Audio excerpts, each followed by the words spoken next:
Hello friends, good morning. Today I have taken some important sentence for only beginners.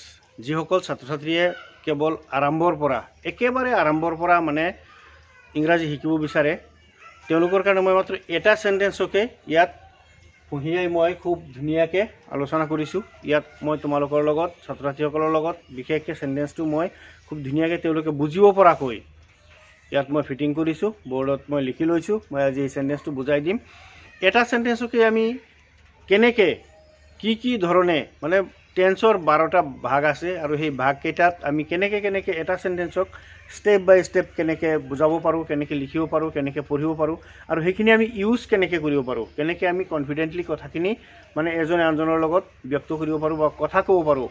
How to speak in English with others, আমি কেনেকৈ মানে অন্যসকলৰ লগত কথা ক'ব পাৰোঁ সেই ষ্টাইলটো মই আজি ইয়াত তোমালোকক বুজাই দিম। মই আশা কৰোঁ তোমালোকে মোৰ ক্লাছটো চাবা আৰু ধুনীয়াকৈ বুজিবলৈ যত্ন কৰিবা আৰু মোৰ লগে লগে শিকিবলৈ প্ৰেক্টিছ কৰিবা। মই আৰম্ভ কৰিছোঁ। ক্লাছটো এনেকুৱা, ইংলিছ ফৰ বিগিনাৰ্ছ, কেৱল নতুনসকলৰ বাবে, বিগিনাৰসকলৰ কাৰণে ক্লাছটো ইংলিছটো। আই ইট ৰাইচ, এটা বাক্য ল'লোঁ যে আই ইট ৰাইচ, মই ভাত খাওঁ। মই দুটা সেন্টেন্সৰে মানে অৰ্থ লিখিছোঁ ইয়াত, মই ভাত খাওঁ আৰু I ate rice, I ate rice, মই ভাত খাইছিলোঁ। এই দুটা বাক্য মই অৰ্থ লিখিছোঁ।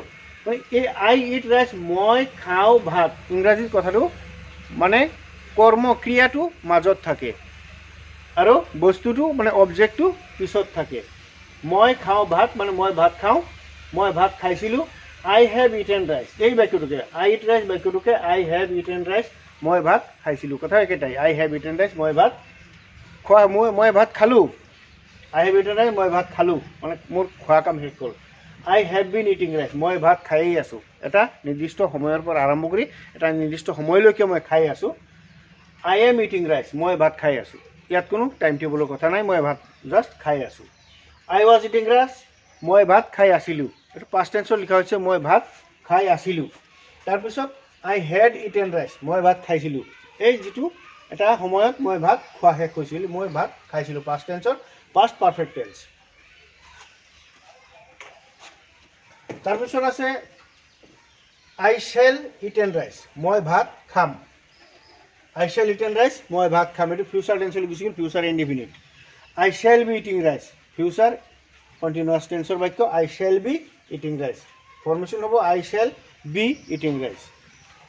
তাৰপিছত আছে এই ছেইম চেণ্টেন্সকেই থাৰ্ড পাৰ্চন ছিংগুলাৰ নম্বৰত লিখা হৈছে, he eats rice, he eats rice, তেওঁ ভাত খায়, মানে তেওঁ ভাত খাইছে বা তেওঁ ভাত খায়, খাইছে বুলি ক'লেও হ'ব বা তেওঁ ভাত খায়। হি ইজ ইটিং ৰাইচ, তেওঁ ভাত খাই আছে, জাষ্ট তেওঁ ভাত খাই আছে। He ate rice, he ate rice. Eat আৰু এট কথাটো অলপমান ডিফাৰেঞ্চ এটা আছে। এইটো পাষ্ট টেন্সত হি এট ৰাইচ, তেওঁ ভাত খাইছিল। হি ৱাজ ইটিং ৰাইচ, তেওঁ ভাত খাই আছিল, তেওঁ ভাত খাই আছিল, পাষ্ট কণ্টিনিউৱাছ টেন্সৰ বাক্য। হি হেজ ইটিং ৰাইচ, তেওঁ ভাত খাইছিল, পাষ্ট পাৰফেক্ট টেন্সৰ প্ৰেজেণ্ট পাৰফেক্ট টেন্সৰ বাক্য, হি হেজ ইটেন ৰাইচ। আৰু লগে লগে এইটো হ'ল প্ৰেজেণ্ট পাৰফেক্ট টেন্সৰ বাক্য, হি হেজ ইটেন ৰাইচ, তেওঁ ভাত খাইছিল। আৰু হি হেজ ইটেন ৰাইচ, তেওঁ ভাত খালে, মানে তেওঁ খোৱা কামটো শেষ হ'ল।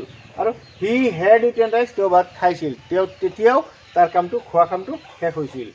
He has been eating rice, তেওঁ ভাত খায়েই আছিল, এটা সময়ৰ পৰা he has been eating rice, তেওঁ ভাত খায়েই আছে।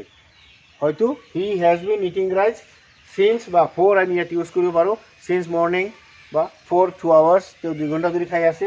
He has been eating rice since morning, he has been eating rice signs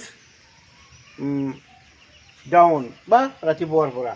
তাৰপিছত he had been eating rice, এইটো হ'ল পাষ্ট পাৰফেক্ট কণ্টিনিউৱাছ টেন্সৰ বাক্য, তেওঁ ভাত খায়েই আছিল। আজি 4-5 দিন আগত এনেকুৱা হ'ব পাৰে, মানে পাষ্ট টেন্সৰ পাষ্ট পাৰফেক্ট কণ্টিনিউৱাছ টেন্স, তেওঁ ভাত খায়েই আছিল, এটা সময়ৰ পৰা আৰম্ভ কৰি এটা সময় অন্তিম সময়লৈকে তেওঁ খায়েই আছিল, বহুত সময়। এইটো একেলগে ক'লে he had been eating rice. এইটো হ'ল he has been eating rice, এইটো প্ৰেজেণ্ট পাৰফেক্ট কণ্টিনিউৱাছ টেন্সৰ বাক্য, আৰু এইটো he had been eating rice. তাৰপিছত আকৌ থাৰ্ড পাৰ্চন ছিংগুলাৰ নম্বৰৰ ফিউচাৰ টেন্সত আমি যাম। হি উইল ইট ৰাইচ, তেওঁ ভাত খাব। হি উইল ইট ৰাইচ, তেওঁ ভাত খাব। আৰু he will be eating rice, তেওঁ ভাত খাই থাকিব। এনেকুৱা ধৰণৰ he will have been eating rice, তেওঁ ভাত খায়েই থাকিব, এনেকুৱা বাক্য ইউজ সচৰাচৰ নহয়। এনেকুৱা বাক্য মানে সেইটো হৈছে প্ৰেজেণ্ট এই ফিউচাৰ পাৰফেক্ট কণ্টিনিউৱাছ টেন্সৰ বাক্য ইউজ নহয়। গতিকে মই একেবাৰে বিগিনাৰ্ছসকলৰ কাৰণে এই সৰু এটা ক্লাছ মই দিছোঁ। মই আশা কৰোঁ যাতে সকলো ছাত্ৰ ছাত্ৰীয়ে মোৰ ক্লাছখিনি চাই আৰু শ্বেয়াৰ কৰে। ধন্যবাদ।